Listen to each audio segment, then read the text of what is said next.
Je me tenais dans le jardin, tenant un gâteau rose et doré avec cette bougie que le vent refusait de laisser allumer. Ma fille, Aria, était assise seule à la table de fête que nous avions décorée la veille avec des paillettes, des ballons et des serpentins. Elle regardait sans cesse le portail, attendant. Je n'arrêtais pas de lui dire que quelqu'un finirait par venir. Personne n'est venu. J'ai vérifié mon téléphone une nouvelle fois, toujours rien. Puis un message est arrivé. Qui voudrait fêter une fille sans papa? Mes mains se sont mises à trembler. Je ne pouvais pas la laisser voir ça. J'ai forcé un sourire et j'ai apporté le gâteau. Elle a applaudi doucement, juste pour elle. J'ai allumé les bougies quand même. Elle m'a regardé et a murmuré. Ce n'est pas grave, maman. Peut-être qu'ils ont juste oublié. J'ai hoché la tête, tentant de parler sans que ma voix ne se brise. Fais un vœu, ma chérie. Avant qu'elle ne puisse souffler les bougies, on a entendu un grondement sourd, puis plus fort. Le bruit de moteurs. Beaucoup de moteurs. Venus de la rue. Saria s'est levée si vite que sa chaise est tombée. Elle m'a pris la main, les yeux écarquillés, et a dit. Maman, c'est ma lettre. Ce sont les amis de papa. Je ne comprenais pas ce qu'elle voulait dire, pas encore. Puis je les ai vus, un défilé de motos roulant vers notre maison. De grandes motos bruyantes et magnifiques, ralentissant toutes devant notre jardin. Et c'est là que j'ai compris. Ma petite fille n'avait pas abandonné. Elle avait invité l'espoir. Et il était venu, vêtu de blouson de cuir. Je m'appelle Ayla. Et si vous me demandiez de décrire les 2 dernières années de ma vie en un seul mot, je dirais, éprouvante. Pas juste difficile. Pas juste douloureuse. Mais un effort constant, quotidien, pour être là pour ma fille alors que chaque fibre de mon être voulait rester recroquevillée au fond du lit. Je n'ai pas toujours été comme ça. Avant que tout change, la vie était plus bruyante, plus légère. Mon mari, Mika, était ce genre d'homme qui apportait la vie dans chaque pièce où il entrait. Il était soldat, un vétéran fier, et faisait partie d'un club de motards composé d'anciens combattants. Il roulait avec fierté, servait avec honneur, et rentrait chaque soir les mains pleines de cambouis et notre fille dans les bras. Puis un soir, il n'est pas rentré. Mika a été tué lors d'un déploiement à l'étranger. C'était censé être une mission de courte durée, du genre qui ne fait pas la une des journaux. Mais une bombe artisanale au bord de la route ne se soucie pas des plans de quiconque. J'ai reçu l'appel juste après le dîner, pendant que Zaria se brossait les dents dans la pièce d'accent grave côté. Cette nuit-là, le son de sa petite voix appelant « Maman » depuis la salle de bain m'a brisé. J'ai dû entrer et faire semblant de ne pas m'effondrer. Depuis, nous sommes toutes les deux. Zaria et moi. Elle a 7 ans maintenant. Une petite fille douce, aux yeux brillants, avec la curiosité de son père et son habitude de réparer ce qui est cassé, même si ce n'était pas à elle de le faire. Elle parle de lui tout le temps. Au début, je pensais que ça passerait. Je croyais que les enfants oublient, ou apprennent à lâcher prise. Mais elle, non. Elle garde sa photo dans son sac à dos. Elle lui adresse des prières. Et elle l'appelle toujours « Papa », comme s'il allait franchir la porte un jour. Cette année, elle voulait une vraie fête d'anniversaire. Les 2 précédents anniversaires avaient été calmes, juste nous deux, un gâteau sur la table de la cuisine. Peut-être un film, si j'arrivais à tenir le coup. Mais cette fois, elle voulait des ballons. Elle voulait un thème, arc-en-ciel et moto, m'a-t-elle dit, parce que papa aimait les 2. Je n'ai pas eu le cœur de dire non. Alors nous avons tout organisé. Je l'ai aidée à fabriquer des invitations à la main avec des paillettes et des autocollants. Nous les avons distribuées aux enfants de sa classe. Elle a même invité les voisins. Elle a décoré le jardin avec des dessins faits au crayon, d'elle et Mika sur une moto dans le ciel. Elle m'a dit. Si je fais une grande fête, peut-être que les gens viendront et se souviendront de lui avec moi. Je n'ai pas dit ce que je pensais. Que le monde ne se montre pas toujours pour les enfants comme la mienne. Que parfois les gens s'éloignent parce que le chagrin les met mal à l'aise. Que certains dans cette ville avaient déjà commencé à chuchoter dans notre dos. Malgré tout, je voulais qu'elle y croie. Je voulais lui offrir une belle journée. J'ai acheté le gâteau dans sa boulangerie préférée. J'ai rempli le jardin de guirlandes et de chaises colorées. J'ai emprunté une enceinte Bluetooth et créé une playlist des chansons que Mika chantait dans la cuisine, faux et fort, pendant que Zaria riait et dansait sur ses pieds. Ce matin-là, elle s'est levée tôt. Elle a enfilé la robe à paillettes que sa grand-mère lui avait envoyée pour Noël. Elle s'est coiffée toute seule. Elle m'a même aidé à porter les cupcakes dehors. Elle continuait à regarder l'allée et demandait. Tu crois qu'il y aura combien de gens, maman? J'ai souri et je lui ai dit. Tous les meilleurs. Mais au fil des heures, son excitation s'est changée en confusion. Puis en silence. Elle est restée assise à la table, ses petites jambes pendant du bord de la chaise, fixant les sacs cadeaux encore fermés. J'ai essayé de la distraire. J'ai mis de la musique. J'ai coupé le gâteau plus tôt. Je lui ai dit que peut-être il s'était perdu, ou que leurs parents avaient oublié. Elle n'a pas pleuré. Elle a juste hoché la tête et murmuré, « Ce n'est pas grave. Je me suis quand même amusée avec toi. » Et ça m'a brisé plus que tout le reste, parce que je savais qu'elle mentait. Et puis, juste au moment où je pensais que le pire était arrivé, mon téléphone a vibré. Un message d'une autre maman, quelqu'un que je connaissais vaguement à la sortie de l'école. Il disait « Qui voudrait fêter une fille sans père ?» J'ai eu le souffle coupé. J'avais envie de hurler, de jeter le téléphone à travers le jardin. Mais j'ai regardé Zaria, qui était encore là, assise avec patience, regardant toujours la porte, espérant encore. Et j'ai su que je ne pouvais pas lui montrer ce message. Je devais être plus forte que ce que je ressentais. Alors j'ai pris le gâteau. Je l'ai porté avec les mains tremblantes, et j'ai allumé les bougies avec ce qu'il me restait de joie feinte. Parce que c'est ça, être maman. On sourit quand ça fait mal. On se tient droite quand nos genoux veulent céder. On protège nos enfants du monde, même quand le monde est cruel. Et je n'avais aucune idée de ce qui allait arriver ensuite. Je me suis tenue à côté d'elle pendant qu'elle soufflait les bougies. Son vœu a été silencieux, et je ne lui ai pas demandé ce que c'était. Je n'en avais pas besoin. Je savais qu'elle avait souhaité que quelqu'un vienne, son papa, des gens, quelque chose qui ne ressemble pas à l'abandon, encore une fois. Le jardin était silencieux. Pas de rire. Pas de pas courant sur l'herbe. Juste le léger bourdonnement de la playlist qui passait en boucle les vieilles chansons country préférées de Mika. Je continuais de sourire pour elle, même si je sentais quelque chose se ratatiner en moi. Zaria a coupé elle-même la première part. Elle l'a posée sur une assiette en papier décorée de petits cœurs. Elle me l'a tendue comme un cadeau, et elle a dit « Tu as le premier morceau, maman, parce que toi, tu es restée. » J'ai failli craquer. Mais j'ai hoché la tête et je l'ai remerciée comme si c'était un jour comme les autres, comme si je ne retenais pas des larmes prêtes à couler pour chaque chaise vide autour de cette table. Elle s'est assise en silence, sa couronne de fête glissant de côté. Ses petits doigts jouaient avec le bout de sa robe. Toutes les quelques minutes, elle regardait encore vers le portail. Je continuais de vérifier mon téléphone. Toujours personne. Pas de message. Pas d'excuses. Pas de changement. J'ai envoyé un petit texto à 2 parents qui avaient dit qu'ils viendraient peut-être. Quelque chose de léger. Coucou, juste pour savoir, Zaria demande si vous êtes en route, émoticône, sourire. J'ai mis un smiley à la fin pour masquer la douleur dans ma voix. Une seule personne a répondu. Une seule phrase. Honnêtement, qui voudrait fêter une fille sans père? Je l'ai lu 2 fois. Mes yeux me brûlaient. J'ai serré le téléphone si fort que j'ai cru qu'il allait se briser. Elle avait 7 ans. 7 ans. Et c'était l'excuse qu'on avait trouvée pour ne pas venir à son anniversaire. Parce qu'elle avait perdu son père. Parce que ça les mettait mal à l'aise. J'ai levé les yeux, et Zaria regardait toujours la rue. Sa couronne était encore plus de travers, et le ballon attaché à sa chaise commençait à se dégonfler. Elle ne pleurait pas, mais ses épaules s'étaient affaissées d'une manière qui me disait qu'elle avait perdu espoir pas seulement pour ce jour-là, mais peut-être pour l'idée même que quelqu'un puisse encore revenir pour elle. Je suis allée m'agenouiller à côté d'elle. Zaria, j'ai dit doucement, tu sais, tout le monde ne comprend pas la force qu'il faut pour continuer à avancer. Elle m'a regardée et a demandé.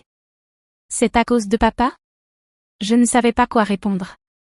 Je voulais la protéger de la vérité, mais je ne voulais pas non plus lui mentir. Certaines personnes ne savent pas comment réagir face à des enfants courageux, j'ai dit. Et toi, mon cœur, tu es la personne la plus courageuse que je connaisse. Elle a hoché la tête une seule fois. Puis elle a glissé la main sous la table et a sorti une enveloppe blanche pliée. Elle l'avait rangée à côté des petits cadeaux des invités. Elle me l'a tendue sans rien dire. Qu'est-ce que c'est? J'ai demandé. Je l'ai envoyé il y a quelques semaines, elle a dit. Je ne t'ai rien dit parce que je voulais que ce soit une surprise. J'ai ouvert le rabat et j'ai trouvé une copie d'une lettre écrite de sa main. Salut, je m'appelle Zaria. Je vais avoir 7 ans. Mon papa s'appelait Mika. Il faisait de la moto et était dans l'armée. Il est mort il y a 2 ans, mais je l'aime encore. J'ai vu des photos de vous avec lui. Je n'ai pas beaucoup de monde pour mon anniversaire. Mais si vous connaissiez mon papa, j'aimerais beaucoup que vous veniez. Avec amour, Zarya. Je tenais la lettre comme si c'était la chose la plus fragile du monde. C'est toi qui as envoyé ça? Ai-je demandé. J'ai trouvé une des boîtes de papa dans le garage, dit-elle. Il y avait une adresse de retour. Je l'ai copiée sur l'enveloppe. Je ne savais pas si ça arriverait jusqu'à là-bas. Je la regardais, stupéfaite. Elle n'avait pas attendu qu'on l'aide. Elle n'avait pas demandé la permission. Elle avait écrit ce qu'elle avait dans le cœur et l'avait envoyé dans le monde, toute seule. J'ai jeté un dernier coup d'œil vers le portail. Toujours pas de voiture. Pas de moto. Juste la lueur vacillante de la dernière bougie qui s'éteignait derrière nous. Même s'ils ne viennent pas, ai-je dit. C'était une chose très gentille et très courageuse que tu as faite. Elle haussa les épaules, sa voix à peine audible. Je voulais juste que quelqu'un se souvienne de papa. Je l'ai prise dans mes bras, ne sachant pas quoi faire d'autre. J'ai embrassé le sommet de sa tête et je lui ai dit. Je me souviens de lui chaque jour. Et pour la première fois de l'après-midi, elle a souri. J'ai rapporté la lettre à l'intérieur et l'ai posée sur le comptoir de la cuisine comme si c'était un objet sacré. Je n'arrivais pas à arrêter de la lire. Les mots étaient simples. Mais ils contenaient plus d'amour que tout ce que j'avais vu depuis longtemps. Elle n'avait pas écrit cette lettre en espérant un miracle. Elle voulait juste son papa. Elle voulait que quelqu'un se souvienne de lui avec elle. Ce soir-là, une fois que le dernier ballon avait perdu de sa couleur et que la musique s'était tue, je suis restée assise dans le salon pendant que Zarya dormait, blottie dans sa nouvelle couverture arc-en-ciel. Je repassais la journée dans ma tête. Les sièges vides. Le silence. Le message sur mon téléphone. Mais surtout, je pensais à sa lettre. Et au fait que ma fille avait fait quelque chose. Que je n'avais pas eu la force de faire depuis la mort de Mika. Elle avait tendu la main. J'avais passé les 2 dernières années à tout garder en moi. À enfermer mon chagrin derrière les corvées et les distractions. Je n'avais contacté personne de l'ancienne vie de Mika. Ni les gars avec qui il roulait. Ni ceux qui étaient venus aux funérailles en blouson de cuir et bottes aux pieds. Debout en silence, tête baissée. Je n'avais jamais rappelé. Je n'avais répondu à aucune carte. Je pensais protéger Zarya. Garder son monde simple et sûr. Mais peut-être que je ne faisais que l'isoler. Et peut-être que je m'étais isolée aussi. Je suis retournée dans le garage. Le seul endroit que j'avais presque laissé intact. Ces boîtes étaient toujours là. Empilées soigneusement. Étiquetées de l'écriture de Mika. J'en ai ouvert une, marquée club. À l'intérieur, il y avait de vieilles photos. Des écussons. Des bandanas. Et un carnet usé avec des adresses et des noms de contacts. Zarya n'avait pas envoyé sa lettre au hasard. Elle était entrée seule dans cet espace et y avait trouvé un nom. J'ai retrouvé l'adresse sur une enveloppe qu'elle avait mise de côté. Elle appartenait à quelqu'un nommé Cal. L'un des plus proches amis de Mika. Il se tenait à l'avant des funérailles. Impassible. Tenant un drapeau replié. Je me suis souvenu de lui. Silencieux. Des yeux pleins de douceur. Taillé comme une montagne. Un homme qui parlait peu. Mais qui avait donné à Mika l'une des plus grandes accolades que j'avais vues avant son départ. Je suis restée là, dans le garage sombre. La lettre dans une main et les vieux gants de moto de Mika dans l'autre. L'odeur d'huile et de cuir imprégnait encore tout. Je le sentais près de moi. Pas d'une façon surnaturelle. Mais dans le poids des souvenirs appuyés contre ma poitrine. C'est là que j'ai pris ma décision. J'ai pris mon téléphone. Et appelé le numéro inscrit à côté du nom de Cal. Ça a sonné 4 fois.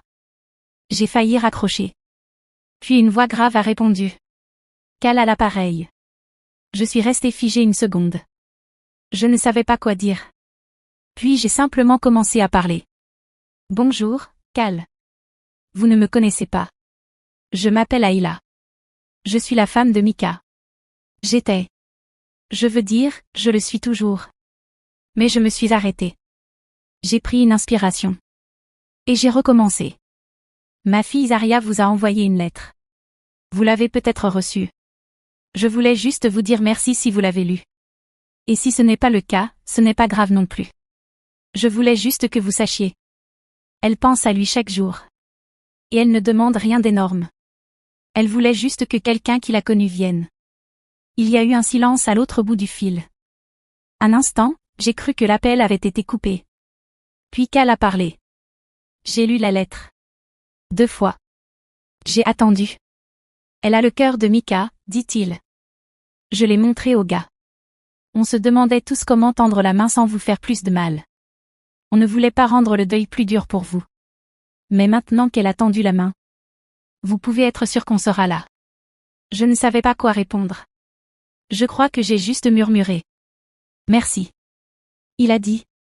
Dites-lui qu'on est fiers d'elle. Dites-lui que les frères de son papa roulent encore. Nous avons raccroché. Et je suis restée là, sur le sol du garage.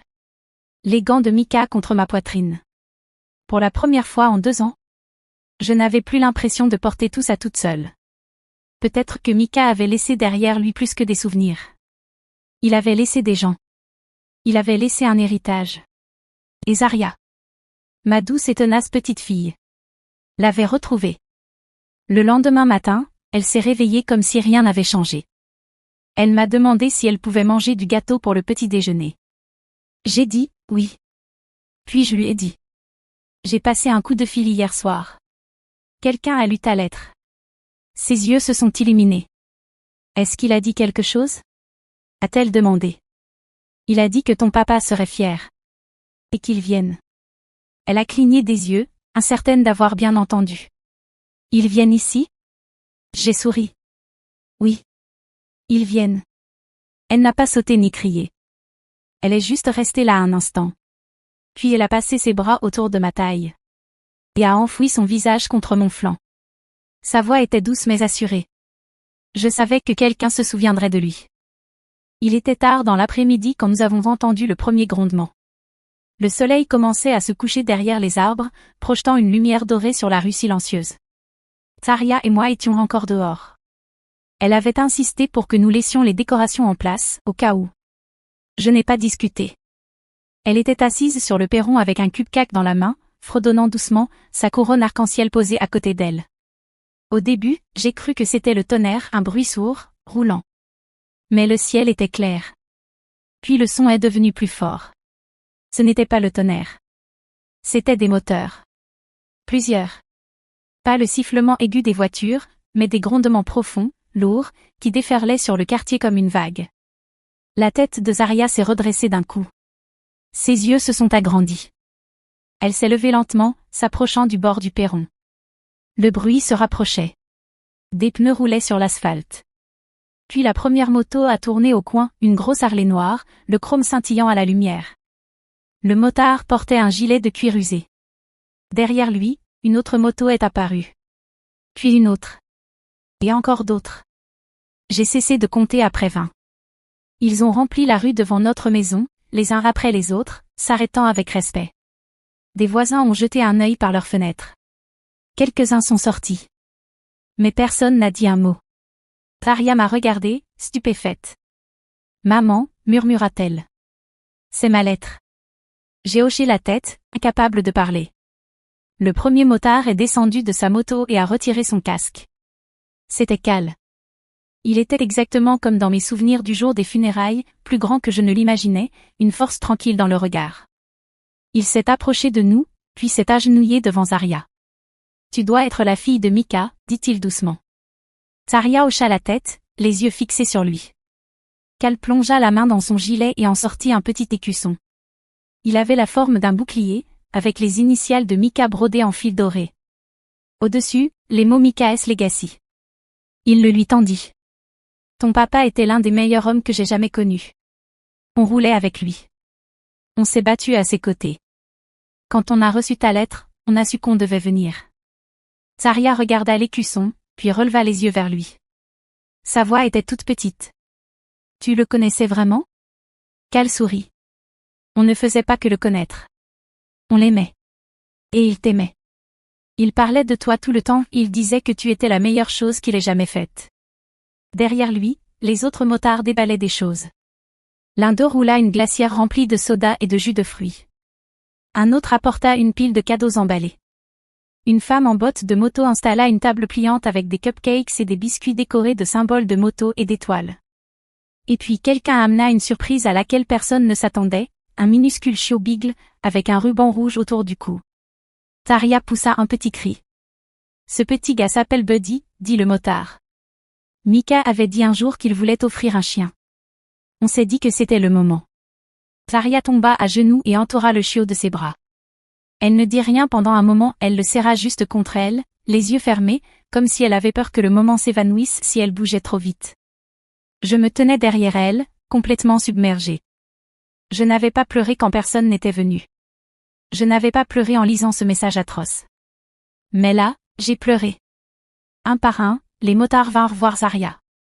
Ils se présentèrent, racontèrent des histoires sur son père, lui offrirent de petits cadeaux, des livres, des écussons, même un minuscule blouson de cuir fabriqué sur mesure pour elle. Elle rayonnait, pas dans l'excitation bruyante que montrent la plupart des enfants à une fête. Elle ne sautait pas partout. Mais elle se tenait plus droite. Ses yeux brillaient. Et son sourire ne quittait pas son visage. Nous avons rallumé les bougies, cette fois entourés d'une foule, et ils ont tous chanté, des hommes adultes avec des barbes, des tatouages, certains édentés ou aux mains usées, ils ont chanté joyeux anniversaire d'une voix tremblante, grave, parfois cassée. Tarja m'a regardé pendant la chanson, juste un bref regard, mais il contenait tout, la gratitude, le soulagement, la joie, l'espoir. Quand la chanson se termina, qu'elle leva une canette de soda et dit « À Mika. À Zarya. Et à ne jamais laisser la famille être oubliée. » Ils levèrent tous leurs canettes. À la famille. À ce moment-là, il ne comptait plus que la cour ait été vide quelques heures plus tôt. Peu importait que les cupcakes aient commencé à fondre ou que certaines décorations soient tombées avec le vent. L'anniversaire de Zarya était devenu inoubliable parce que l'amour s'était présenté. Pas de la manière attendue. Mais de la manière dont on avait besoin. Et il était venu sur 2 roues, vêtu de cuir, chargé de souvenirs. Ce soir-là, bien après que les moteurs se soient tués et que le soleil ait disparu derrière les arbres, je faisais la vaisselle dans la cuisine pendant que Zarya, en pyjama, était assise par terre, berçant son nouveau chiot sur ses genoux.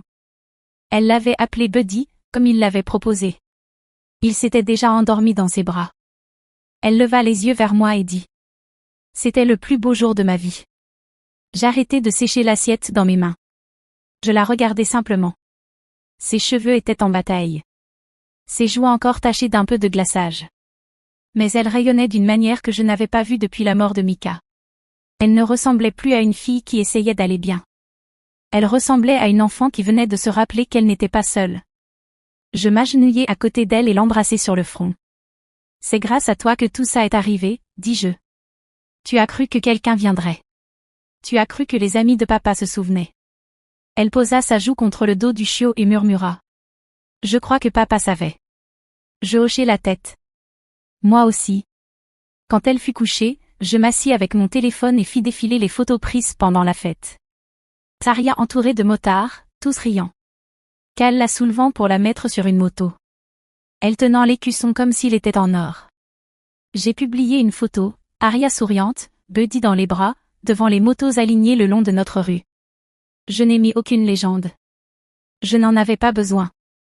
L'image parlait plus fort que n'importe quel mot. En moins d'1 heure, elle s'est mise à circuler. Des amis l'ont partagée. Des inconnus ont commenté. Des parents de l'école m'ont écrit des excuses. Certains ont avoué qu'ils n'avaient aucune idée de ce que nous vivions. D'autres ont reconnu qu'ils ne savaient pas comment parler du deuil à leurs enfants et avaient évité la fête par malaise ou par culpabilité. Je n'ai pas répondu à tous les messages, mais je les ai tous lus. Je n'étais pas en colère. Plus maintenant. Ce qui s'est passé au début de cette journée m'a blessé.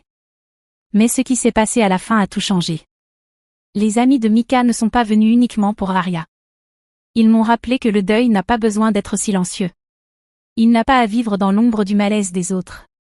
Il y a de la force dans le fait de tendre la main. Il y a du pouvoir dans le fait de demander à ne pas être oublié. Pendant 2 ans, j'ai essayé de tout porter seule. Je croyais que c'était ça, la force. Je pensais que protéger Zarya signifiait garder le passé bien fermé. Mais elle avait plus de sagesse dans son cœur de 7 ans que je ne lui en attribuais. Elle n'avait pas besoin que je ferme le monde dehors. Elle avait besoin que je l'aide à le faire revenir. La mort de Mika ne l'a pas effacé. Elle n'a pas effacé l'amour que les gens avaient pour lui. Elle n'a pas effacé la fraternité dont il faisait partie, la loyauté qu'il inspirait, ni les personnes qui portaient encore en elle des morceaux de lui à travers leurs histoires. Et maintenant, cet amour appartenait aussi à Zarya. Elle n'était pas une petite fille sans personne. Elle était la fille d'un homme qui avait laissé un héritage assez fort pour faire trembler le sol, 2 ans après son départ. Dans les jours qui suivirent, les motards revinrent, pas en surprise cette fois, mais par choix. Ils apportèrent des outils et réparèrent notre clôture. Ils emmenèrent Arya manger une glace. Ils lui apprirent à faire briller le chrome et la laissèrent porter un casque miniature fabriqué sur mesure. Elle commença à appeler Cal, tonton Cal, sans que personne ne le lui suggère. Personne ne la corrigea. La maison semblait pleine à nouveau. Pas comme avant. Mais autrement. Un nouveau chapitre. Quand j'ai demandé à Zarya ce qu'elle avait appris de tout ça, elle a réfléchi un instant et dit. Parfois, quand quelqu'un te manque, c'est bien de le dire à voix haute. Parce que peut-être qu'il manque à quelqu'un d'autre aussi. Je garde sa lettre dans un cadre sur la cheminée, juste à côté de la photo de Mika. Elle me rappelle que parfois, les voix les plus petites portent les plus grands espoirs. Que l'amour ne disparaît pas, il attend juste le bon moment pour se montrer à nouveau. Si tu regardes ceci, et que tu portes ton chagrin en silence, je veux que tu entendes ceci clairement. L'amour peut encore te trouver. Même quand les chaises sont vides. Même quand les gens te déçoivent. Il y aura toujours ceux qui arriveront quand tu en as le plus besoin. Ma fille a écrit une lettre, et elle a ramené sa famille. Et ce faisant, elle m'a ramené aussi. Merci d'être ici. Si cette histoire t'a touché, si elle t'a rappelé quelqu'un que tu as aimé ou perdu, ou si elle t'a donné un peu d'espoir, s'il te plaît, prends un moment pour aimer la vidéo. Ça aide plus que tu ne peux l'imaginer. Partage-la avec quelqu'un qui pourrait en avoir besoin aujourd'hui, quelqu'un qui porte quelque chose de lourd, quelqu'un qui attend peut-être un signe qu'il n'est pas seul. Et si tu as ta propre histoire d'amour, de perte, ou d'un moment où quelqu'un est arrivé juste au bon moment, laisse-la en commentaire. Je lis chacun d'eux. Et d'autres aussi, qui viennent ici chercher un peu de lien. N'oublie pas de t'abonner à la chaîne si tu veux d'autres histoires vraies, qui parlent au cœur. À la prochaine fois, prenez soin les uns des autres. Et n'oubliez pas. Parfois, l'amour arrive d'une manière totalement inattendue.